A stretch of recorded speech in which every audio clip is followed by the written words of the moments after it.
मेरे प्रिय दर्शकों नमस्कार। ऋषि ज्योतिष में आपका स्वागत है। दर्शकों, ऋषि ज्योतिष समय समय पर आपका मार्गदर्शन करता रहा है। सबसे पहले तो मैं आपको बहुत धन्यवाद देना चाहूंगा कि आप मेरे वीडियो बड़ी उत्सुकता से देख रहे हैं। आशा करता हूं आगे भी देखते रहेंगे।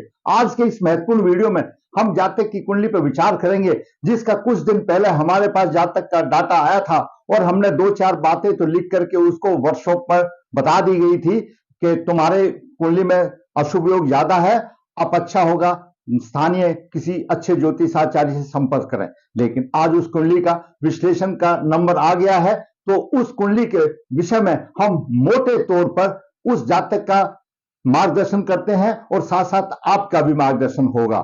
जातक का प्रश्न था उच्च शिक्षा, स्वास्थ्य और विवाह से संबंध में उसके 3 प्रश्न थे। लेकिन हमने कुंडली में देखा कि उसकी कुंडली में कुछ ऐसा योग भी है जो किसी प्रकार का दंड, किसी प्रकार की कारावास, किसी प्रकार की परेशानी दे सकता है। दर्शकों, वैदिक ज्योतिष में यह सबसे पहले आता है कि ग्रह देश काल परिस्थिति के अनुसार फल देते हैं।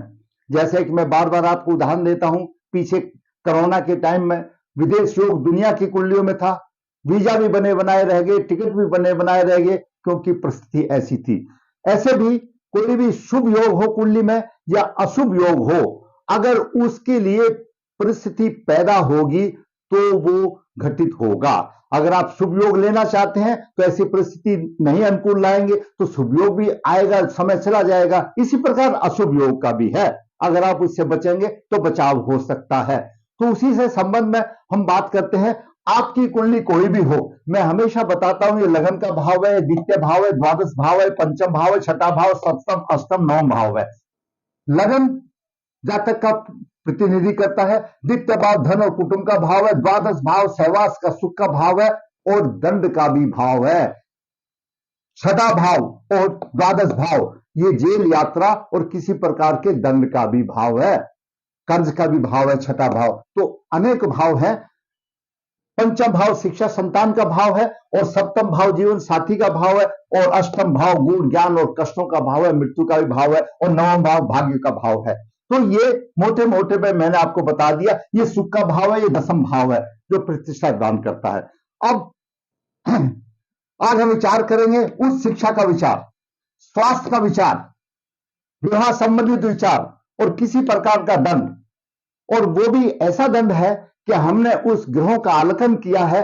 अब वो दंड किसी प्रकार से भी स्त्री को पक्ष में लेकर के, स्त्री चाहे खुद की पत्नी हो या दूसरी हो, उसको संबंध में ऐसे जातक को अपमान या दंड हो सकता है, किसी हो सकता है। मैं ये नहीं कहूंगा होगा, लेकिन योग है, ऐसे में जातक को बचना चाहिए। विचार करेंगे उसके विवाह के संबंध में भी। वीडियो पर आखिर अंत तक बने रहिए। यह स्थिति किसी के साथ भी हो सकती है। ये भी बच्चे हमारे बच्चे हैं, किसी के भी बच्चे के साथ हो सकती है। विवाह में बाधा क्या क्या आती है, क्या उपाय है, अंत में मैं उपाय भी बताऊंगा। दर्शकों, विषय उस शिक्षा में परेशानी, किसी प्रकार का दंड अबली कोर्ट से संबंध, विवाह की समस्या, स्वास्थ्य कमजोर, जातक का स्वास्थ्य कमजोर।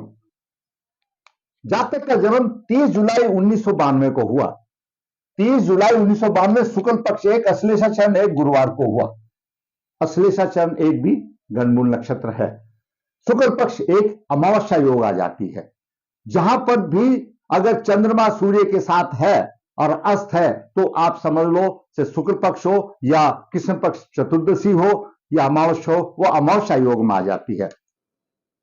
जन्म के समय पर सिंह लगन उदय हुआ। सिंह लगन के 10 डिग्री 26 अंश विराजमान है। लगन में गुरु 21 डिग्री लेकर विराजमान है। वही पंचम भाव में मीन राशि में राहु 4 डिग्री 52 मिनट लेकर के विराजमान है। छठे भाव में मकर राशि में शनि 21 डिग्री 59 मिनट लेकर के विराजमान है। शनि वक्री है। दसम भाव में मंगल 8 डिग्री लेकर 28 मिनट विराजमान। मंगल सिंह लगन के लिए योग कारक है, क्योंकि नवम भाव का स्वामी है, चतुर्थ भाव का स्वामी है और अच्छी जगह पर है, दिग्बली है। मंगल योग कारक है। एकादश भाव में केतु 4 डिग्री लेकर विराजमान है। द्वादश भाव, हम हमेशा ये बताते हैं कि द्वादश भाव सेवा सुख का भाव है, खर्च का भाव है, क्योंकि अशुभ बातों को कौन ज्योतिषी बताएगा। द्वादश भाव दंड का, कारावास, जेल का भी भाव है। किसी प्रकार का दंड हो सकता है, किसी प्रकार कारावास हो सकती है, किसी प्रकार जेल भी हो सकती है। ये सारे द्वादश भाव से है और सीधा रिलेटेड छठे भाव से भी है। छठा भाव भी कोर्ट कचहरी का भाव माना जाता है, कर्ज का भाव माना जाता है। द्वादश भाव में कर्क राशि का स्वामी चंद्रमा 17 डिग्री लेकर सूर्य सूर्य की 13 डिग्री 24 मिनट वहीं पर बुध द्वितीय भाव का स्वामी 19 डिग्री लेकर के विराजमान है। बुध और चंद्र अस्त हैं। शुक्र 26 डिग्री लेकर के विराजमान है द्वादश भाव में। भोग का स्थान है द्वादश भाव, भोग का स्थान है, दंड का स्थान है, कारागार जेल का भी स्थान है। अब विचार करते हैं कुंडली के मुख्य पहलुओं पर। मोटे तौर पर कुंडली का देखते हैं, मोटे तौर पर कुंडली क्या कहती है। सिंह लग्न की कुंडली, क्योंकि सूर्य स्वामी है, सूर्य राजा है, गंभीर भी होते हैं और उगता भी हो सकता है। जीवन में परिस्थितियों के अनुकूल कैसे ढलना है वो ऐसे जातक को अच्छी तरह से मालूम है। ऐसा जातक उच्च अधिकारियों के प्रति कृतज्ञ रहेगा, अनुशासन प्रिय रहेगा। लग्नेश द्वादश भाव में है, कोई भी कुंडली का लग्नेश अगर द्वादश भाव में हो, द्वादश भाव भोग का भाव है और लग्नेश खुद का रिप्रेजेंट करता है, असामान्य कार्य कर सकता है और विदेश का भी योग बन जाता है। आमतौर पर लोग विदेश बोलते हैं लेकिन असामान्य कोई नहीं बोलता, लेकिन लग्नेश है, भोग के स्थान पर है, असामाजिक कार्य कर सकता है। अशुभ प्रभाव में सूर्य कारावास भी यहां पर करवा देता है। अगर यहां पर ऐसा सूर्य हो द्वादश भाव में, किसी भी कुंडली का सूर्य हो, ये तो लग्न का स्वामी है, किसी भी कुंडली का सूर्य अगर यहां पर है और वो अशुभ प्रभाव में हो तो कारावास भी करवा सकता है। शत्रु और रोग के कारण परेशानी होगी। ऐसा जातक लग्नेश होने की वजह से कुछ आलसी भी होगा। अब बात करते हैं चंद्रमा की। चंद्रमा 17 डिग्री 12 लेकर उसके बाद में चंद्रमा अश्लेषा नक्षत्र में है और द्वादश भाव का स्वामी अपने ही भाव में है। प्रभाव ही नहीं मानो क्योंकि अस्त है, मान लिया। आगे बात करते हैं मंगल की। मंगल योग कारक है, दसम भाव में है, योग कारक है। नवम भाव का स्वामी, चतुर्थ भाव का स्वामी, एक केंद्र और त्रिकोण का स्वामी मंगल दसम भाव में दिग्बली माना जाता है। मंगल दिग्बली, कुछ परेशानी थोड़ी बहुत हो सकती है क्योंकि वृषभ राशि में है, थोड़ा बहुत वो तो रहेगा, परंतु राज व्यवसाय, पिता के सुख में सम्मान की प्राप्ति होगी। अच्छा गुण,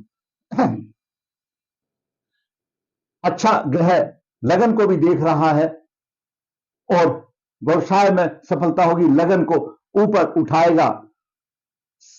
सप्तम भाव से सप्तम दृष्टि से चतुर्थ भाव को अपनी राशि को देख रहा है। घरेलू सारे सुख साधन मिलेंगे, माता का अच्छा सुख मिलेगा, कुछ कहने वाली बात ही नहीं, तो अच्छा मकान होगा। अष्टम दृष्टि से पंचम भाव को देख रहा है। अकेला अगर मंगल है अष्टम दृष्टि से पंचम भाव को देखता है, संतान को छोड़कर बाकी अच्छी विद्या वगैरह सब कुछ दे देगा। कोई भी कुंडली होने दो, लगन का लग्नेश योग कारक है, अगर पंचम भाव को देखेगा तो संतान को छोड़ करके बुद्धि विद्या विवेक में अच्छा सफलता प्राप्त होगी। अब बात करते हैं बुध की। दर्शकों, बुध द्वितीय भाव का स्वामी, एकादश भाव का स्वामी है। कुंडली की रचना के आधार पर बुध लग्नेश का सम है लेकिन वैसे अकारक माना गया है और बुध द्वादश भाव में अपने नक्षत्र में है, प्रभावहीन है मान लो क्योंकि अस्त है। अब बात करते हैं गुरु की। गुरु पूर्व फाल्गुनी नक्षत्र में है, सूर्य शुक्र के नक्षत्र में है। गुरु राहु अधिष्ठ राशि का स्वामी है। गुरु की मेन त्रिकोण राशि धनु पंचम भाव में है और पंचम में राहु है, तो उसमें राहु के गुण आ जाते हैं और वहीं पर गुरु अष्टम भाव का भी स्वामी है और लगन में बैठा है और अष्टम भाव दीर्घकालीन योग है।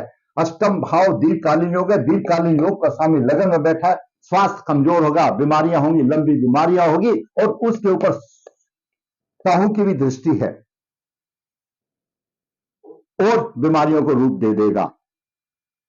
तो यहां पर गुरु राहु अधिष्ठ राशि का स्वामी है। एक डिग्री 21 है मान लिया, लेकिन अगर गुरु की राशि में यहां पर राहु नहीं होता तो गुरु अकेला अष्टमेश होता तो कुछ प्रभाव शुभ देता, लेकिन एक तो अष्टमेश दूसरा पंचमेश तो है, लेकिन पंचम भाव में राहु आ गया तो राहु अधिष्ठ राशि का स्वामी बन गया। तो गुरु जो हम गुरु नाम से बोलते हैं, गुरु हमारा सम्मान का कारक है, गुरु सब कुछ देने वाला है। जिसका गुरु अच्छा तो सब कुछ अच्छा, लेकिन या अच्छा होने के साथ साथ भी बिगड़ गया, कोई फायदा नहीं हुआ।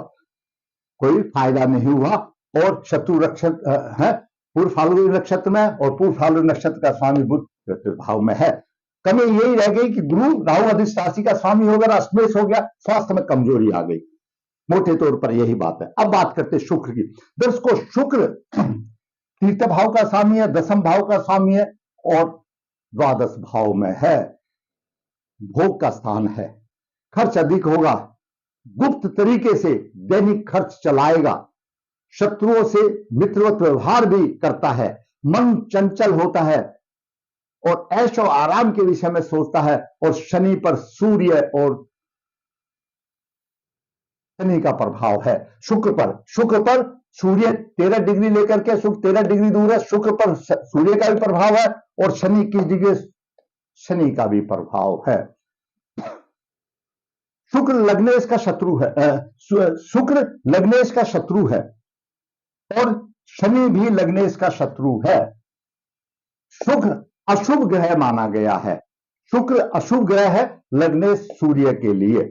और द्वादश भाव में बुध है, द्वितीय भाव का स्वामी द्वादश भाव में और शुक्र बुध के नक्षत्र में है, तो शुक्र अशुभ बन गया और लग्नेश में प्रभाव है। दूसरी तरफ शनि भी देख रहा है। आगे चलते हैं, बात करते हैं शनि की। शनि छठे और सप्तम भाव का स्वामी है। शनि की दृष्टि अष्टम भाव पर तकलीफ दे रही है, लेकिन आयु लंबी अच्छी होगी। द्वादश भाव में छठे भाव के स्वामी का प्रभाव है। छठे भाव का स्वामी है, सप्तम का भी स्वामी है। छठे भाव का स्वामी वक्री है। द्वादश भाव में शनि और सूर्य पर प्रभाव है, या सूर्य पर प्रभाव है, सूर्य पर शुक्र और शनि दोनों का प्रभाव हो गया। और शुक्र द्वादश भाव में है, शनि का प्रभाव हो गया। और द्वादश भाव का स्वामी चंद्रमा भी अश्लेषा नक्षत्र में है। तो हमारे विद्वानों का क्या मत रहता है, वे अशुभ ग्रह जो द्वितीय और द्वादश भावस्थ ग्रहों के नक्षत्र में हो, ऐसे अशुभ ग्रह हो जो कि द्वितीय और द्वादश भाव में ग्रह हो, उनके नक्षत्र में हो तो जेल यात्रा हो सकती है। तो द्वादश भाव में बुध है और शुक्र बुध के नक्षत्र में है। ज्योतिष का सूत्र है कि वे अशुभ ग्रह जो द्वितीय या द्वादश भाव में जो ग्रह उनके नक्षत्र में ग्रह हो और वे अशुभ हो। बुध द्वितीय भाव में द्वादश भाव में है, द्वितीय भाव का स्वामी है। और चंद्रमा द्वादश भाव का स्वामी है, वो भी अशुभ है और अश्लेषा नक्षत्र में है। और शुक्र भी अशुभ है। तो चंद्रमा द्वादश भाव का स्वामी होगा, शुक्र अशुभ होगा और शनि चंद्रमा के नक्षत्र में है, क्योंकि चंद्रमा द्वादश भाव में, शनि चंद्रमा के नक्षत्र में सीधा लग्नेश को हिट कर रहा है, लग्नेश को पीड़ित कर रहा है। ऐसा योग किसी प्रकार की अपमान, किसी प्रकार का दंड, ऐसा योग बन सकता है। और शनि सप्तमेश भी है और शुक्र बीच में आ रहा है। शुक्र विवाह का कारक है, शुक्र विवाह का कारक है। शुक्र पर शनि और राहु का, ये चंद्रमा का, ये सारा मिला जुला प्रभाव है। विवाह में परेशानी आएगी। और शुक्र और ये सप्तमेश का द्वादश भाव से संबंध होना और अशुभ योग बनाना, द्वितीय द्वादश भाव या छठे, आठवें, 12वें का भाव का भी सब द्वादश भाव में होता है, तो जेल यात्रा दंड का योग बन जाता है। तो ये यहां पर चंद्रमा की स्थिति, बुध की स्थिति और शुक्र की स्थिति और सूर्य की स्थिति और शनि का देखना हुआ, ये किसी प्रकार का अपमान में जेल या दंड का कारक बन सकता है। शनि सप्तमेश भी है छठेश के साथ साथ में, और यहां पर शुक्र विवाह का कारक भी है। तो जहां सप्तमेश इन्वॉल्व हो और शुक्र इन्वॉल्व हो, ऐसा मान के सोचो, ऐसा जातक किसी के स्त्री को लेकर के, अपनी चाहे खुद की हो या दूसरी हो, उसके संबंध में कोई भी किसी प्रकार का दंड या कोर्ट से संबंध हो सकता है। ये शनि का प्रभाव है। अब बात देख करते हैं राहु की। राहु पंचम भाव में, शिक्षा संतान के पक्ष में कमी हो गई। राहु के ऊपर भारी प्रभाव मंगल का है। ज्योतिष शास्त्र कहता है कि पंचम भाव में राहु पर मंगल का प्रभाव हो तो ऐसा जातक अनैतिक कार्य कर सकता है, असामाजिक कार्य कर सकता है और उसको शिक्षा के अनुरूप उसको नौकरी नहीं मिलती। विवाह प्रतिबंध रोग भी बन सकता है। ऐसे जातक का विवाह प्रतिबंध रोग भी बन सकता है और असामाजिक कार्य की सोच हो सकती है, क्यों पंचम भाव हमारी विवेक बुद्धि का भाव है। वो विवाह, वो असामाजिक ऐसी गलत सोच मन में धारण कर सकता है। और राहु लगन पर देख रहा है, लगन उसका उस मायावी राहु के चक्कर में आकर के अपनी सोच को बदली कर सकता है और गलत काम कर सकता है। कर सकता है मैंने बोला, मैंने ये नहीं कहा हो सकता। ये योग है, घटित होगा नहीं होगा वो परमात्मा जाने। अगर बचते रहोगे तो नहीं होगा, नहीं तो होते हुए भी देर नहीं लगती। पंचम दृष्टि से नवम भाव को देख रहा, भाग की हानि होगी। सप्तम दृष्टि से उतार चढ़ाव, एकादश भाव को देख रहा हो, आमदनी में का उतार चढ़ाव हो गया। लगन को प्रभाव दिया, वो मैंने आपको बता दिया। अब बात करते हैं केतु की। केतु आय भाव में कठिनाई रहेगी, अनुचित तरीके से आमदनी कमा सकता है, शिक्षा में परेशानी आएगी। नवम दृष्टि सप्तम भाव पर है, विवाह में स्त्री के पक्ष में मधुरता की कमी आएगी। ये मैंने आपको विचार बताया। उस शिक्षा का विचार, राहु पंचम भाव में मंगल की दृष्टि है, शिक्षा संतान की हानि का योग बन रहा है। स्वास्थ्य का विचार, अष्टम भाव का स्वामी गुरु बैठा हुआ है लगन में, राहु की दृष्टि है, रोगी बनाएगा। दूसरी तरफ सूर्य, लग्ने सूर्य द्वादश भाव में, द्वादश भाव भी खुद ग्रह योग का, और रोगे शनि देख रहा है तो रोगी बनाएगा, स्वास्थ्य भी कमजोर होगा। विवाह संबंधित विचार, विवाह संबंधित विचार, शुक्र यहां पर मैंने आपको बता दिया कितने झमेले में विवाह का कारक शुक्र है, यहां पर फंसा हुआ और सप्तमें छठे भाव में है। दूसरी तरफ आप देखिए, विवाह का कारक शुक्र यहां पर पीड़ित हो गया, सप्तमें छठे भाव में हो गया। और ज्योतिष का सूत्र, लगन से सप्तम में वक्री कोई भी ग्रह हो, लगने से सप्तम भाव में कोई भी वक्री ग्रह हो, चाहे आपकी कुंडली किसी भी लगन की हो, उसको कोई भी लगन हो दो, लगने से सप्तम में वक्री ग्रह होगा तो विवाह में बाधा आएगी।